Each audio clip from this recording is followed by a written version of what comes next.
ଜୟ ଶ୍ରୀ ଜଗନ୍ନାଥ। ରାଧେ ରାଧେ। ରାଧାଗୋବିନ୍ଦ ଜୀବାଶ୍ରୀ ପରିବାର ତରଫରୁ ଆପଣମାନଙ୍କୁ ମୋର ଦଣ୍ଡବତ ପ୍ରଣାମ ଓ ଅନେକ ଅନେକ ଶୁଭେଚ୍ଛା। ଏକ ସାଧାରଣ ବ୍ୟକ୍ତି ଭାବରେ ଆଜି ଯେଉଁ ସତ୍ୟ ବିଷୟରେ ବିଗତ କହିବା ପାଇଁ ପ୍ରୟାସ କରିଛି, ଯଦି ଏଥିରେ କୌଣସି ପ୍ରକାର ତ୍ରୁଟି ପରିଲକ୍ଷିତ ହୁଏ, ତାହେଲେ ଆପଣମାନେ ମୋତେ ନିଜର ପ୍ରତି କ୍ଷମା କରିବେ ବୋଲି ମୋର ଆଶା ଓ ବିଶ୍ୱାସ। ଦାନ କହିଲେ ସାଧାରଣତଃ ଯେଉଁମାନେ ବୁଝୁଛି ଟଙ୍କା କିମ୍ବା ଦ୍ରବ୍ୟ ବିନା ସ୍ୱାର୍ଥରେ କୌଣସି ବ୍ୟକ୍ତି କିମ୍ବା ସଂସ୍ଥାକୁ ମୁକ୍ତ ହସ୍ତରେ ଦିଆଯାଏ। ଆମ ଭାରତୀୟ ସଂସ୍କୃତିରେ ଦାନ ଏକ ମହତ୍ତ୍ୱପୂର୍ଣ୍ଣ ଭୂମିକା ଗ୍ରହଣ କରିଥାଏ। ପୌରାଣିକ ମତ ଅନୁସାରେ ଦାନକୁ ସାଧାରଣତଃ 3 ଭାଗରେ ବିଭକ୍ତ କରାଯାଇଥାଏ, ଯଥା ସାତ୍ତ୍ୱିକ ଦାନ, ରାଜସିକ ଦାନ, ତାମସିକ ଦାନ। ବୈଦିକ କର୍ମକାଣ୍ଡ ଅନୁସାରେ ଦାନକୁ ସାଧାରଣତଃ 2 ଭାଗରେ ବିଭକ୍ତ କରାଯାଇଛି, ଯଥା ଷୋଡ଼ଶ ଦାନ ଏବଂ ମୃତ୍ୟୁ ପଞ୍ଚକ ଦାନ। ଷୋଡ଼ଶ ଦାନ ବୈଦିକ କର୍ମକାଣ୍ଡ ଅନୁସାରେ ଯେକୌଣସି ବ୍ୟକ୍ତି ଷୋଡ଼ଶ ପ୍ରକାର ଦାନ କରିଥାଏ, କିନ୍ତୁ କୌଣସି ବ୍ୟକ୍ତିର ମୃତ୍ୟୁ ପରେ ଯେଉଁ ଦାନ କରାଯାଏ ତାହାକୁ ମୃତ୍ୟୁ ପଞ୍ଚକ ଦାନ କୁହାଯାଏ। ସାଧାରଣ ଭାବେ କୁହାଯାଏ, ସତ୍ ପାତ୍ରରେ ଦାନ କର। ମୋ ଓଡ଼ିଆରେ ଗୋଟିଏ ଢଗ ଅଛି, ପାତ୍ର ଦେଖି ଦିଅ ଦାନ, ତୁଠ ଦେଖି କରସ। ଏକଥାର ଗୁରୁତ୍ୱ ଆଜିକାଲିର ସମାଜରେ ପ୍ରାୟତଃ ଦେଖାଯାଏ ନାହିଁ। ଦାନ ଦେବା ଓ ଦାନ ଗ୍ରହଣ କରିବା ଆଜିକାଲିର ସମାଜରେ ଏକ ଫ୍ୟାସନରେ ପରିଣତ ହୋଇଯାଇଛି। ଭିକାରୀଟିଏ ଆମ ଘରକୁ ଆସିଲେ ଭିକ ମୁଠା ଦେବା ପାଇଁ ମନରେ ବିତୃଷ୍ଣା ଭାବ ଆସିଥାଏ, କିନ୍ତୁ ଯେଉଁ ବ୍ୟକ୍ତି ଉନ୍ନତ ବେଶଭୂଷା ହୋଇ ନାମୀ ଦାମୀ ବାହନ ସହ ଆସି ଆମ ପାଖରେ କୁହନ୍ତି, ଦେଉଳ ପ୍ରତିଷ୍ଠା ହେବ, ବଡ଼ ଯଜ୍ଞ କର୍ମ ହେବ କିମ୍ବା ବଡ଼ ଉତ୍ସବ ପାଳନ ପାଇଁ ଆମ୍ଭମାନଙ୍କୁ ଦାନ ଦେବାକୁ ପ୍ରବର୍ତ୍ତାଇଥାନ୍ତି, ସେଠାରେ ଆମେ କିଛି ନ ବୁଝି ନ ସୁଝି ମୋଟା ଅଙ୍କର ଦାନ ଦେଇ ଏହା କେଉଁ ପ୍ରକାର ଦାନ ତା ବିଚାର କରିବା ଦୃଷ୍ଟି।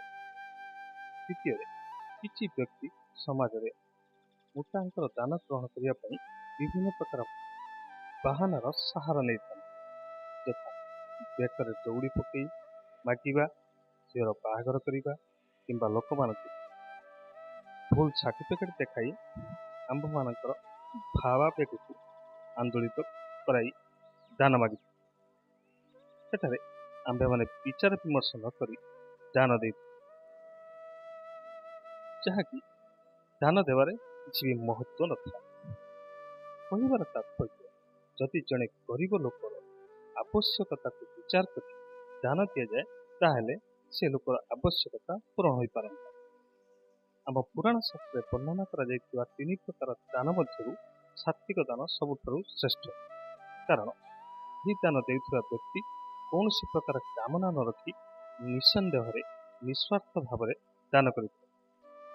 ଆମ୍ଭେମାନେ ଜାଣିଛୁ, ମହର୍ଷି ବିଶ୍ୱାମିତ୍ର ରାଜା ହରିଶ୍ଚନ୍ଦ୍ରଙ୍କ ପାଖରୁ ସମସ୍ତ ପ୍ରକାର ଦାନ ଗ୍ରହଣ କରି ଶେଷରେ ରାଜା ହରିଶ୍ଚନ୍ଦ୍ର ଶ୍ମଶାନ ଘାଟରେ ଜଗୁଆଳି ବନାଇ ଦେଇଥିଲେ।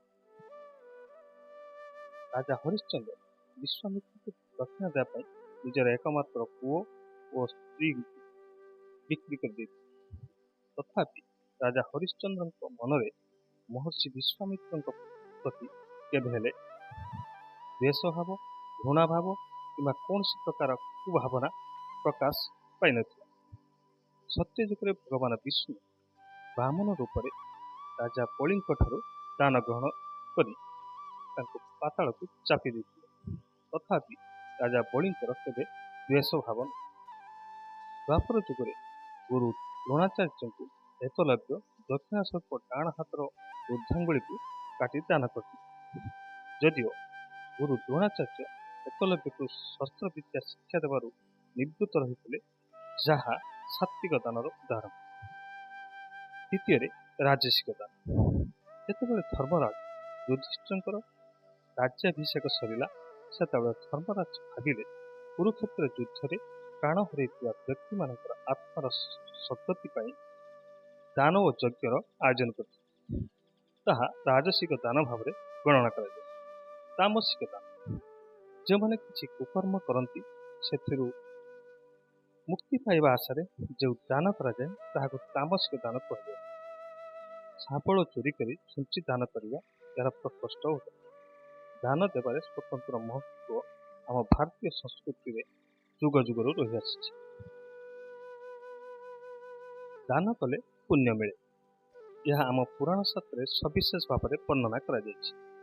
ଦାନ ତ ସମସ୍ତେ କରନ୍ତି, କିନ୍ତୁ ଏହାର ସୁଫଳ ଆମକୁ ପ୍ରାପ୍ତି ହୁଏ କି ନାହିଁ ଆସନ୍ତୁ ଜାଣିବା ଏକ କାହାଣୀ ମାଧ୍ୟମରେ। ଗୋଟିଏ ଗାଁରେ ଏକ ସମୟରେ 4 ଜଣଙ୍କର ମୃତ୍ୟୁ ହୋଇଥିଲା। ସେମାନଙ୍କ ମଧ୍ୟରେ ଜଣେ ଜମିଦାର, ଦ୍ୱିତୀୟ ଜଣକ ବ୍ୟବସାୟୀ, ତୃତୀୟ ଏକ ବ୍ରାହ୍ମଣ ଏବଂ ଚତୁର୍ଥ ଏକ ଶ୍ରମିକ।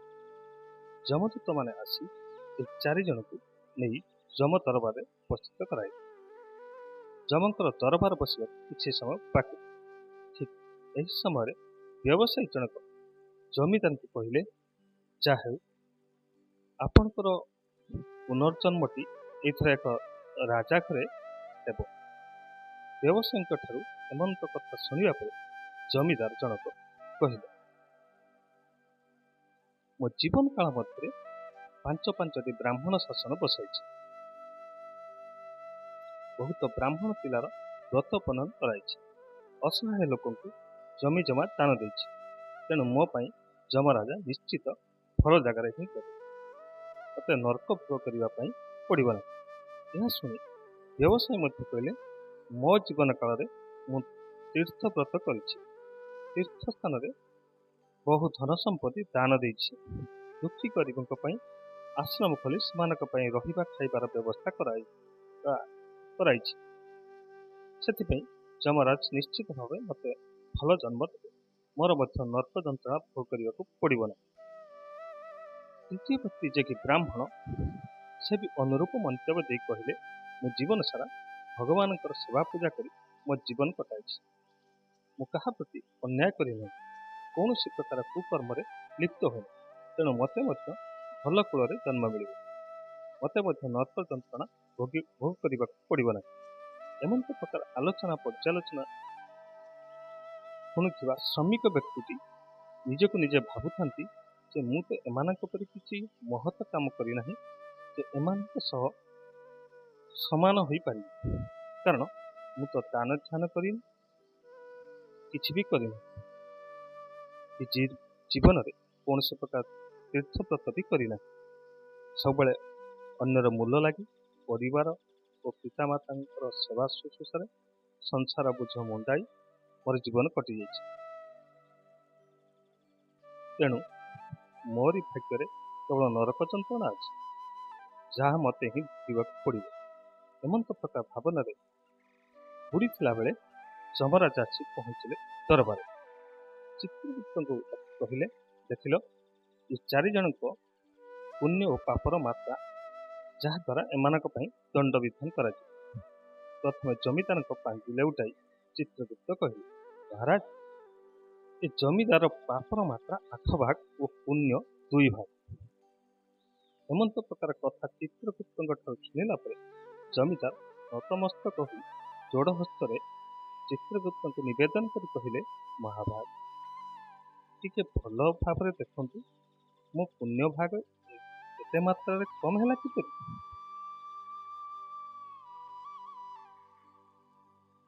ଚିତ୍ରଗୁପ୍ତ ବୁଝାଇ ଜମିଦାରକୁ କହିଲେ, ତମେ ବ୍ରାହ୍ମଣ ଶାସନ ବସାଇଛ, ଦାନ ଧ୍ୟାନ କରିଛ, ହେଲେ ତମେ ଜଣେ ଅହଙ୍କାରୀ ଏବଂ ତମେ ମଧ୍ୟ ବହୁତ ଲୋକଙ୍କର ବିନା କାରଣରେ ଘର ଦ୍ୱାରା ଶୂନ୍ୟ କରିଛ। ସେମାନଙ୍କ ଧନ ସମ୍ପତ୍ତି ଆଣି ନିଜ ଧନ ସମ୍ପତ୍ତିରେ ମିଶାଇଛ।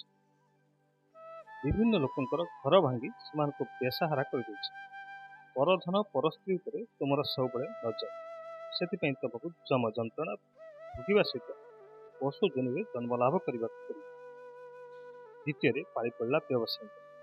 ଚିତ୍ରଗୁପ୍ତ ପାଣ୍ଡିତ କହିଲେ, ହେ ସଜ୍ଜନ, ତମର ପାପର ପରିମାଣ 9 ଭାଗ, ପୁଣ୍ୟର ପରିମାଣ 1 ଭାଗ। ଏହା ଶୁଣି ବ୍ୟବସାୟୀ ଜଣକ ଚମକି ପଡ଼ିଲେ। ବିନମ୍ରତାର ସହିତ କହିଲେ, ମହାବାବୁ, ଏହାର କାରଣ? ଚିତ୍ରଗୁପ୍ତ କହିଲେ, ତମେ ବ୍ୟବସାୟ କରିବା ସମୟରେ ଲୋଭର ବଶବର୍ତ୍ତୀ ହୋଇ ବିଭିନ୍ନ ପ୍ରକାର ଦ୍ରବ୍ୟରେ ମିଶ୍ରଣ କରି ଲୋକମାନଙ୍କୁ ଠକୁଛି ଏବଂ ଚଢ଼ା ସୁଧ ହାରରେ ଲୋକମାନଙ୍କ ପାଖରୁ ଆଦାୟ କରୁଛି। ସେମାନଙ୍କର ପରିସ୍ଥିତିକୁ ନଜର ଅନ୍ଦାଜ କରୁଛି। ତୀର୍ଥରେ ଯାଇ ଦାନ ପୁଣ୍ୟ କଲେ କ'ଣ ହେବ? ଯେହେତୁ ଅବିଶ୍ୱାସ କାମ କରିଛ, ତେଣୁ ତୁମକୁ ଯମଯନ୍ତ୍ରଣା ସହିତ କୁକୁର ଜନ୍ମ ନେବାକୁ ପଡ଼ିବ। ବ୍ରାହ୍ମଣଙ୍କର ଯେବେ ପାଳି ପଡ଼ିଲା, ବ୍ରାହ୍ମଣଙ୍କ ପାଞ୍ଜିଦେବୀ ଚିତ୍ରଗୁପ୍ତ କହିଲେ, ଆପଣଙ୍କ ପୂର୍ବଜନ୍ମର ପୁଣ୍ୟ ଫଳରେ ଆପଣ କୁଳୀନ ବ୍ରାହ୍ମଣ ଘରେ ଜନ୍ମ ଲାଭ କରିଥିଲେ, କିନ୍ତୁ ବ୍ରାହ୍ମଣ କର୍ମ ଠିକ୍ ଭାବରେ ତୁଲାଇ ନାହିଁ। ତେଣୁ ଧନ ଲୋଭ ହୋଇ ଭଗବାନଙ୍କ ସେବା କାର୍ଯ୍ୟ କରିନାହିଁ।